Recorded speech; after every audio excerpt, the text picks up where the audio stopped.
हमारा ब्रदर वहाँ पे लेने नहीं आता बदलापुर, तो हमारी इस योगी सरकार के सिस्टम में जो सुशासन बाबू कहते हैं अपने आप को, यहाँ से हम घर तक जाने के लिए हमारे साथ क्या होता है आप खुद ही समझ सकते हैं। उसके बाद मॉर्निंग का सुबह का समय था, मुझे यार नींद आ गई, यार नींद लाई गई, मुझे नहीं पता रास्ते में क्या हुआ। बस का रूट था सूरापुर, कादीपुर, करौंदी होते हुए बदलापुर। तरीके से उसने अंदर से हाथ से कैंची से काटा, ब्लेड से काटा, मुझे नहीं पता।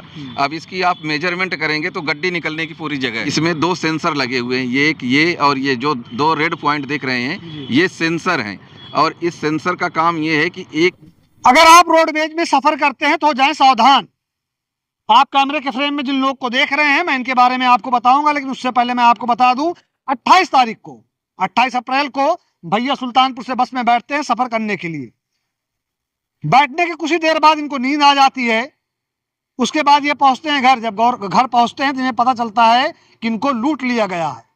बहुत सारी महिलाएं होती हैं, बहुत सारे पुरुष होते हैं जो रोडवेज में सफर करते हैं बैग में पैसा लेकर, अपना कीमती सामान लेकर। कंडक्टर और बस ड्राइवर पर भरोसा करती हैं या फिर करते हैं, लेकिन उनके साथ ठगी हो सकती है, क्योंकि भैया के साथ ठगी हो गई है। भैया हरियाणा से चलकर उत्तर प्रदेश सुल्तानपुर पहुंचे थे अपने किसी निजी कार्यक्रम में सम्मिलित होने के लिए, लेकिन इनके साथ ऐसी ठगी हुई है कि इनके बैग से लाखों रुपए, जी हाँ दोस्तों, लाखों रुपए चोरी कर लिए गए हैं। मोबाइल चोरी कर लिया गया है, उसके साथ साथ चेक चोरी कर लिया गया है। हम भैया से बात करेंगे, उसके बाद आपको वो बैग दिखाएंगे जिस बैग से ये पैसा निकाला गया है और सारी जानकारी आपको देंगे। तो कितनी तारीख को ट्रैवल कर रहे थे? सबसे पहले आपके चैनल के माध्यम से आपके व्यूअर्स को हमारी तरफ से शुभकामनाएं। और मैं चाहता हूं कि हमारे साथ जो घटना हुई आपके व्यूअर्स के साथ और देश की जनता के साथ न हो। 28 मेरा नाम राजू मिश्रा है, मैं KMJM का संस्थापक हूं और अखंड हिंदू राष्ट्र मोर्चा का राष्ट्रीय अध्यक्ष हूं, प्रदेश अध्यक्ष हरियाणा से भी हूं और बेसिकली मैं हरियाणा में रहता हूं। 28 तारीख को सुबह 6 बजे के करीब मैं सुल्तानपुर डिपो से बदलापुर की बस पकड़ा। बस नंबर था UP 78 JT 4031। इसके परिचालक और चालक का भी नंबर हमारे पास है।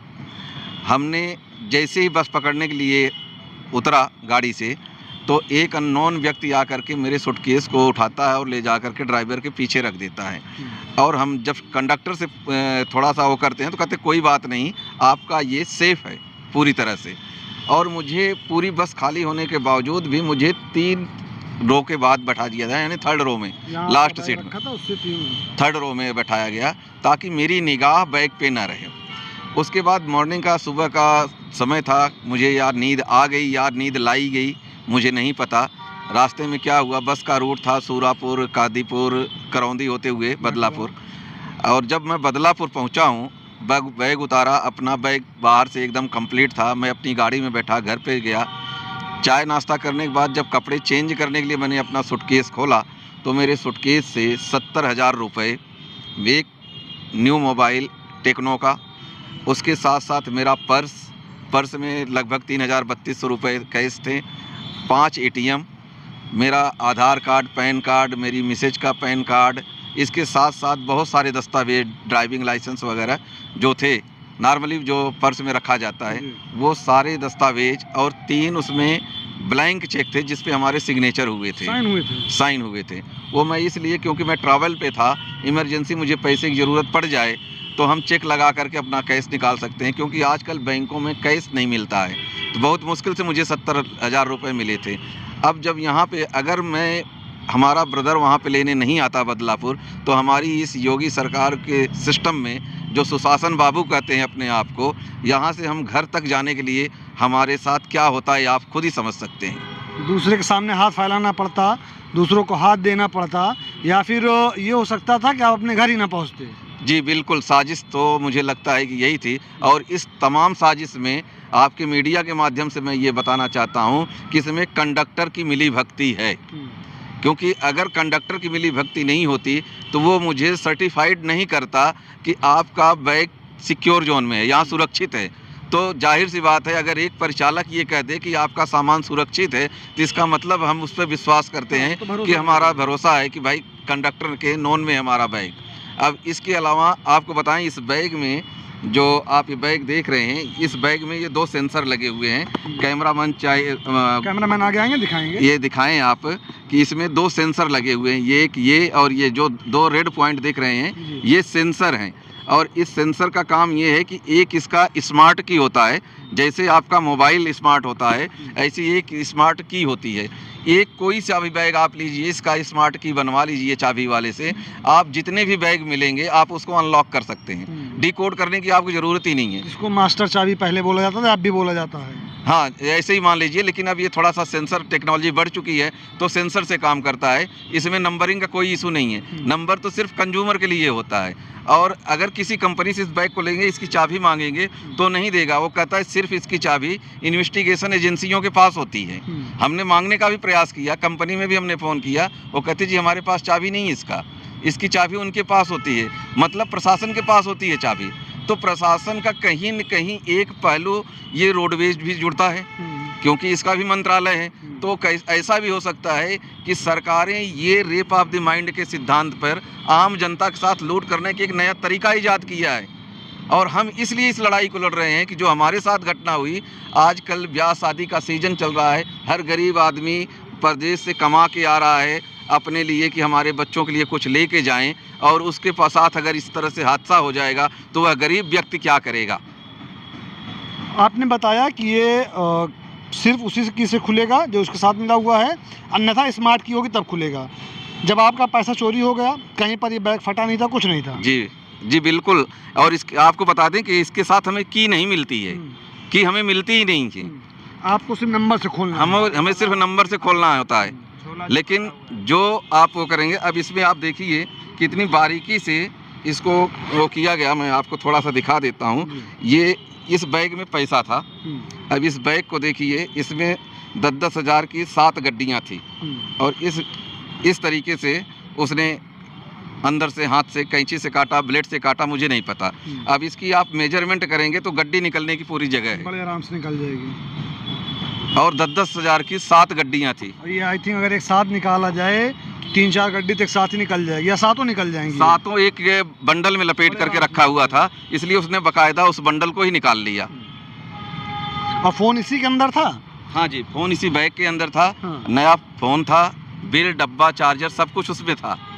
आप जिस बस की बात कर रहे हैं जी, जो आपने बस नंबर बताया जी, वहाँ पर जाके आपने बात की या उनसे पूछा? हाँ, बस के जो ARM साहब हैं, उनका नाम है सुरेश चंद्र यादव। सुरेश चंद्र यादव जी से हमने फ़ोन किया तो पहले उन्होंने ये कहा कि ये हमारे डिपो की बस ही नहीं है। उसके बाद जब हमने उन पे दबाव दिया कि मान्यवर उस बस के ऊपर सुल्तानपुर डिपो लिखा था, तो कहते ठीक है, आप एक हमें शिकायत दीजिए, मैं इस पे गहन अध्ययन करूंगा, कार्रवाई करूंगा, नहीं अध्ययन करूंगा, अध्ययन करूंगा। फिर हाँ, फिर मैंने उनको इसको कहा कि आपको अध्ययन करने का क्या मतलब रहा, क्या आप ये इस चीज़ से हमारी बातों से सहमत नहीं हैं, आपको प्रूफ चाहिए तो मैं प्रूफ ला करके दूं। फिर उन्होंने अपनी बात को संभालते हुए कहा कि नहीं, आप हमारे पास एप्लीकेशन भेजिए, हम इसकी जांच पड़ताल करते हैं। उसके बाद हमारे जो यहाँ के सुल्तानपुर के जिला अध्यक्ष हैं ये निषाद जी, तो इनसे संपर्क किया गया। ये राजा साहब हैं, आप जानते हैं, परिचय मोहताज नहीं है, राजा हसन साहब जी। ये इनके प्रयास से हमें ड्राइवर कंडक्टर का नंबर मिला, और जब उनसे बात किया गया, पहले तो कंडक्टर अपनी सफाई देते रहा, बाद में मुझ पर पॉलिटिकल दबाव डालने के लिए वो कहता है कि मैं गिरीश चंद्र मिश्रा का पोता हूँ। मतलब यहाँ तक अप्रोच दे रहा है ताकि मेरे पे कार्रवाई की जाए। मतलब हम चोरी करेंगे, ऊपर से सीना चोरी करेंगे। जो इन्होंने बताया, जो आरोप लगाया, अगर उसने ऐसा किया, ऐसा कहा है, तो आप सोचिए किस माइंड सेट का वो बंदा है कि वो चोरी किया। उसके बाद वो बता रहा है कि मैं फलाने का, मैं तीसमार खां का मैं पोता हूँ, ताकि मेरे ऊपर कार्रवाई ना हो। उसके बाद क्या हुआ भैया? मेरे पास बिल्कुल जो बातें बोल रहा हूँ मेरे पास रिकॉर्ड है, क्योंकि मैंने उसको पहले बता दिया था कि हम आपसे जो बातें कर रहे हैं ये रिकॉर्ड हो रही है, और आप भी अपने पास रिकॉर्ड करके रखिए, क्योंकि फ्यूचर में हमें काम आएगा। और दूसरी चीज़ ये कि सबसे ज़्यादा निराशाजनक स्थिति हमें यहाँ के जिला प्रशासन से मिल रही है। हम सुल्तानपुर, हमारे राष्ट्रीय अध्यक्ष डॉक्टर गंगाराम तिवारी जी, इनको मैंने इमरजेंसी अभी बुलाया ये बनारस में मीटिंग में थे और मेरे ये कार्रवाई सुनने के बाद ये भागे हुए आए, राजा साहब जी आए, ये जिला अध्यक्ष जी आए, सारे आ गए, लेकिन हमारी कहीं सुनवाई नहीं है। एसपी साहब को बात कर रहे हैं तो एसपी साहब कहते हैं ठीक है जी देखते हैं, कह के फ़ोन काट दिया। कोतवाली में आ रहे हैं, कोतवाली में जैसे इनको बातचीत करने का कोई तरीका ही नहीं सिखाया गया है, किस तरीके से कैसे बिहेव से ये बात करते हैं, क्या करते हैं। बहुत दबाव के बाद 2 बजे के से हम लगातार प्रयास कर रहे हैं, 2 बजे से प्रयास करते करते अब जा कर के इन्होंने हमारी एप्लीकेशन ली है, जबकि एप्लीकेशन मैंने 28 अप्रैल को ऑलरेडी ईमेल के जरिए मैंने मूव कर चुका था। जिस दिन आपको पता लगा आपने सबसे पहला काम यही किया? सबसे पहला काम मैंने यही किया कि ईमेल के जरिए मैंने गूगल पे सर्च करके इनका ऑफिशियल ईमेल आईडी निकाला और उस ईमेल आईडी के ऊपर मैंने सीएम योगी तक को, मैंने डीजीपी तक को मैंने ईमेल किया। अब आप देखिए कि 28 तारीख से आज 2 मई हो गया, यानी 5 दिन के बीच में अभी तक हमारा वहां से ईमेल फॉरवर्ड होके कोतवाली तक नहीं पहुंचा और बोलने पे उनका जवाब होता है कि जी मेरे पास आएगा तो हम देख लेंगे। यानी इसका मतलब है कि कहीं न कहीं प्रशासन भी इसमें इन्वॉल्व है। आपने अगर एफआईआर करने के लिए कंप्लेन दी, एप्लीकेशन दिया, जब इनके पास पहुंचा नहीं है जैसा आप बता रहे थे, एफआईआर तो हुई नहीं होगी अभी? जी बिल्कुल नहीं हुई है। और इस 5 दिन के बीच में अगर मेरा कोई चेक यूज हो जाता है, एटीएम यूज हो जाता है, जो मैंने मोबाइल लिया हुआ है उसमें कोई सिम डाल करके किसी का मर्डर कर दे, आजकल तो ये सारे सिस्टम चल रहे हैं, आपको पता है, इसीलिए ऑन रिकॉर्ड मीडिया के सामने बोल रहा हूँ कि अगर ऐसा कुछ हो जाता है तो इसका जिम्मेदार कौन होगा? जाहिर सी बात है सुल्तानपुर प्रशासन, क्योंकि मैंने 28 तारीख को मुझे घटना की जानकारी मिलने के बाद मैंने ईमेल तुरंत कर दिया और तुरंत करने के बाद मैंने फ़ोन भी किया। जो इनका नंबर उस पर वेबसाइट पे मिलता है, उस नंबर पे 2 नंबर तो इनका बोला कि ये डायल किया गया नंबर सही नहीं है और एक कहता कि इस पर इनकमिंग सुविधा नहीं उपलब्ध है। उसके नंबर दिया गया है बिल्कुल वेबसाइट पे आप आज भी आप चेक कर सकते हैं, उस पे ये कहता है रिचार्ज ही नहीं है। रिचार्ज नहीं है, तो पब्लिक जाए तो जाए कहाँ? जो पब्लिक के सुविधा के लिए नंबर दिया गया, सोचिए क्या विडम्बना है हमारे उत्तर प्रदेश की कि बता रहे हैं कि उसमें रिचार्ज ही नहीं है। जब वो खुद अपना रिचार्ज नहीं करा पा रहे तो पब्लिक की मदद क्या करेंगे? अब आप देखिए, मैं जो चीज़ें बता रहा हूँ ऑनलाइन, क्योंकि मेरे साथ गुजरी हुई है, मैंने उस पर प्रैक्टिकल किया, तब मैं बताया। मैं तो 2 दिन के लिए यहाँ हरियाणा से आया हूँ, 2 दिन बाद मैं चला जाऊँगा।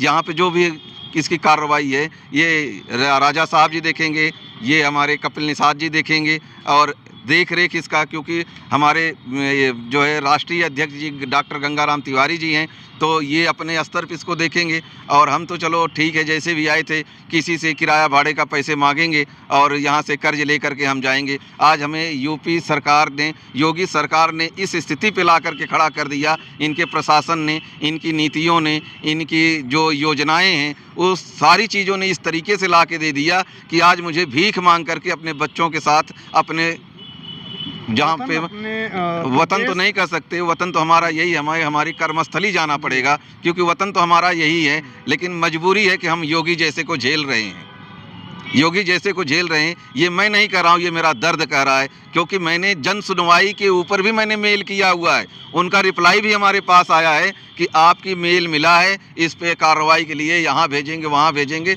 सिर्फ एक आश्वासन मिला, लेकिन अभी तक कार्रवाई के नाम पे शून्य, हम जहाँ थे वहीं आज भी खड़े हैं। आश्वासन मिला हुआ है, निवारण कुछ नहीं हुआ है। बिल्कुल नहीं हुआ है। कहते हैं अतिथि देवो भव, ये पूरे हिंदुस्तान में कहा जाता है कि अतिथि देवो भव, लेकिन सोचिए हरियाणा से चल के यूपी ये आते हैं, चल रहे हैं यूपी में सुकून की सांस लेंगे, लेकिन जैसे ही कदम यूपी में पड़ता है तो यहाँ पर जो चोर बदमाश हैं सुल्तानपुर में जब बस में बैठते हैं तो इनकी बैग काट कर इनके बैग से पैसा, मोबाइल, एटीएम, पर्स में रखा पैसा, उसके साथ साथ चेक जिस पे साइन करके रखे हुए थे, सब कुछ साफ कर लिया जाता है। जब घर पहुंचते तब ये देखते हैं कि ये सब कुछ इनका साफ है। अध्यक्ष जी, आप सुल्तानपुर के रहने वाले हैं, मैं आपसे जानना चाहूँगा जो घटना हुई इसके बारे में आप क्या कहेंगे? भाई ये प्रशासन की जो है लापरवाही ही कहा जाएगा इससे, और ऐसी व्यवस्था अगर समाज के साथ होने लगी तो फिर तो ध्वस्त हो जाएगा सारा सिस्टम। फिर ये झूठा बताया जाएगा कि भाई हम ये कर रहे हैं वो कर रहे हैं, ये लोग कुछ कर रहे हैं। ये तो 5 दिन में क्या रिपोर्ट आई है? अभी तक एफआईआर नहीं दर्ज हुई, अभी तक एफआईआर तक दर्ज नहीं हुई है। तो ये जो सिस्टम है ना, ये हमको लगता है कि हवा में है, कहीं दिखाई नहीं दे रहा है। ये सारा ध्वस्त है, पूरी व्यवस्था ध्वस्त है, क्योंकि हरियाणा से कोई चल के आए और यहाँ लुट जाए तो फिर क्या ही कहा जा सकता है उसको। राजा साहब, राजा हसनपुर हैं, ये किसी परिचय के मोहताज नहीं हैं। आपके क्षेत्र में सुल्तानपुर में हरियाणा चलकर मेहमान आते हैं, मेहमान ही हैं ये यहाँ पर, मेहमान आते हैं, उनके साथ ये घटना हो जाती है, उनके साथ लूट होती है, इसको किस नज़रिए से आप देखते हैं? तो ये तो आप समझ लीजिए कि ये अब मौजूदा सरकार की जो है बहुत बड़ा वो है, जो भ्रष्ट नीति कहिए इसको, भ्रष्ट नीतियों के शिकार हुए हैं। जो मौजूदा सरकार चल रही है इसकी भ्रष्ट नीतियों के शिकार हुए हैं। इसके लिए हमें संघर्ष करना पड़ेगा, इसके लिए हमें उद्घोष करना पड़ेगा, लड़ाई लड़ना पड़ेगी, तब जाकर के इसमें सुधार आएगा। आम जनता परेशान है इससे और तरह तरह कर बहुत सारे ऐसे केस होते हैं सुल्तानपुर में, बहुत सारे होते हैं। एटीएम फ्रॉड हो गया, चोरी हो गई, लूट हो गई, इनके साथ तो लूट हुई है, जिसमें यकीन जानिए जितनी न्यूज़ मैं कवर किया हूँ, अधिकतम में ये पता ही नहीं चलता कि चोरी कैसे हुई थी, चोरी किसने की थी। बहुत सारे ऐसी खबरें आती हैं, बहुत सारे ऐसे केस होते हैं जिनका निवारण होता है, जिनको इंसाफ मिलता है, लेकिन अधिकतम ऐसा होता है कि किसी का एप्लीकेशन ले लिया जाता है, तो किसी की जन सुनवाई में डेट लगा दी जाती है, उसके बाद ये मसला, ये प्रॉब्लम ये खिंचता रहता है, खिंचते खिंचते इतना ज़्यादा खिंच जाता है कि वो गरीब हो, अगर वो गरीब है तो ऐसे भूल जाता है, गरीब हो या अमीर हो, वो धीरे धीरे उस चीज़ को भूल जाता है। फिर उसको ये बताया जाने लगता है, अरे जाने दो यार, 50,000 ही रुपये तो थे, 10,000 तो थे, ऐसा कोई बड़ा अमाउंट थोड़ी था। लेकिन अब वो दर्द वही जानेगा जो पैसा मेहनत से पसीना बहा के कमाया हुआ है। ये राष्ट्रीय अध्यक्ष हैं, हम इनसे जानने की कोशिश करेंगे कि इस मामले पर, राष्ट्रीय अध्यक्ष जी थोड़ा देर चले, इस मामले पर, इस पर ये क्या सोचते हैं? देखिए, ये मामला बहुत ही दुर्भाग्यपूर्ण है और ये पूरे उत्तर प्रदेश के लिए शर्म का विषय है और सरकार के द्वारा इनका जो सिस्टम है पूरी तरह से फेल्योर है। हमने एसएसपी महोदया से मोबाइल पर बात किया और मोबाइल पर उन्होंने केवल इतना कह दिया, हम देखेंगे। हमने कहा हम आपसे मिलना चाहते हैं, तो उन्होंने मोबाइल काट दिया। एसएसपी कार्यालय से बताया गया कि 4 दिन का मामला हो गया है, तो यहाँ से मार्क होके मामला कोतवाली चला गया होगा। आप कोतवाली से संपर्क कर लीजिए, वहाँ एफआईआर दर्ज करा दीजिए। इसके संबंध में जब हम कोतवाली पहुँचते हैं तो कोतवाली में छानबीन करने के बाद ये पता लगता है कि एसएसपी महोदया ने एप्लीकेशन को मार्क ही नहीं किया है। अब इतनी बड़ी लाखों रुपए की चोरी, और वो भी एक सिस्टम के द्वारा रोडवेज की बस में हो जाए और उसके ऊपर प्रशासन 4 दिनों तक कार्रवाई करना तो दूर, उसका संज्ञान तक नहीं लेता है, तो आम आदमी तो एसएसपी के पास पहुंच ही नहीं पाएगा। उसका जब वो मेरा फ़ोन उठा करके आधी बात करती हैं, तो आम व्यक्ति के साथ क्या करती होंगी ये तो भगवान ही जाने। हालांकि इसके संबंध में कल मैं डीआईजी महोदय से मिलूँगा और उनको ये बताऊंगा कि आपकी एसएसपी सुल्तानपुर क्या कर रही हैं। लेकिन आपके चैनल के माध्यम से योगी आदित्यनाथ जी को एक संदेश है कि अगर उत्तर प्रदेश के लोगों के साथ प्रशासन का यही रवैया रहा, तो अखंड हिंदू राष्ट्र मोर्चा के द्वारा हर जनपद में इसके लिए संघर्ष समितियों का गठन किया जाएगा और प्रशासन के भ्रष्टाचार का जवाब उन्हीं की भाषा में हम देने को कटिबद्ध होंगे। तो दोस्तों, आपने देखा ये लोग थे, ये भैया हैं जो हरियाणा से चलकर पहुंचे थे उत्तर प्रदेश, जहां सुकून और चैन की सांस लेंगे, लोगों के साथ मिलेंगे, लेकिन उतरते इनके साथ घटना हो जाती हैं। हम लोग कहते हैं, हम जिस देश में रहते हैं, कि अतिथि देवो भव, अतिथि जो होता है वो भगवान का रूप होता है, और जब मेहमान कोई आता है तो हमें बड़ी खुशी होती है उसकी देख रेख करने में, उसकी सेवा करने में। लेकिन सोचिए, अब ये मेहमान यहाँ से क्या यादें लेके जाएगा, सुल्तानपुर से क्या यादें लेके जाएगा, उत्तर प्रदेश से क्या यादें लेकर ये लौटेगा हरियाणा, यहाँ से क्या कुछ आप लेके जा रहे हैं, मायूसी, आपके साथ जो ठगी हुई है उसका दर्द। जी, जाहिर सी बात है कि हमारे साथ जितना बड़ा धोखा हुआ, तो हम यहाँ से छल धोखा का शिकार होकर के मायूसी और सरकार की नाकामयाबी को लेकर के हम जा रहे हैं, और वहाँ लोगों को बताएंगे जो हरियाणा से लोग उत्तर प्रदेश को भ्रमण में आते हैं, जैसे काशी विश्वनाथ, अयोध्या, प्रयागराज आते हैं, तो उनको मैं ज़रूर ये कहूँगा कि भैया योगी की सरकार में जा रहे हो आप, योगी राज में जा रहे हो। लूट का सबसे बड़ा अड्डा उत्तर प्रदेश हो चुका है। जो उत्तम प्रदेश का ये रेप ऑफ द माइंड के सिद्धांत पे उत्तम प्रदेश बताया जाता है, वो आज उत्तम प्रदेश नहीं बल्कि इसका उल्टा कर दीजिए, ठगियों का प्रदेश बन चुका है। माफ़ कीजिएगा, क्योंकि हम भी बेसिकली हम भी यहीं से रहने वाले हैं, लेकिन पूर्ण रूपेण हम बस चुके हैं वहाँ पे हरियाणा में। तो हमारे यहाँ से और यहाँ में सिर्फ इतना ही फ़र्क मिला कि यहाँ अतिथि को लूटते हैं, हमारे यहाँ अतिथि का स्वागत करते हैं। यहाँ अतिथि को लूटते हैं, वहाँ अतिथि को पूजते हैं। सोचिए कितनी मायूसी है हर एक चेहरे पर जो ये खबर देखेगा, जो उत्तर प्रदेश का रहने वाला है। सिर्फ एक या दो लोगों की गलती की वजह से पूरे उत्तर प्रदेश को यहाँ के लोगों को ये लोग ठग बोल रहे हैं, हाँ ठगी करने वाला बोल रहे हैं। ऐसी मानसिकता के जो लोग हैं अगर आपके आसपास कहीं भी दिखते हैं तो आपका हमारा प्रथम कार्य होना चाहिए कि उनको पकड़ के पुलिस के हवाले करें, ताकि उनके ऊपर जितनी ज़्यादा कड़ी हो सके उतनी ज़्यादा कड़ी कार्रवाई हो। इस वीडियो को जितना ज़्यादा हो सके उतना ज़्यादा शेयर कीजिएगा, ताकि ये वीडियो उन आला अधिकारियों तक पहुँचे जो उत्तर प्रदेश के मेहमान बन के आए, सुल्तानपुर के मेहमान बन के आएंगे, इनको इंसाफ दिला सकें और इनको न्याय मिल सके। इस वीडियो को जो कैमरे में कैप्चर कर रहे हैं उनका नाम रिदान है, मेरा नाम मोहसिन खान है। आपकी जो भी प्रतिक्रिया होगी वो कमेंट करके ज़रूर बताइएगा। इस वीडियो को शेयर करना बिल्कुल मत भूलिएगा। जय हिंद।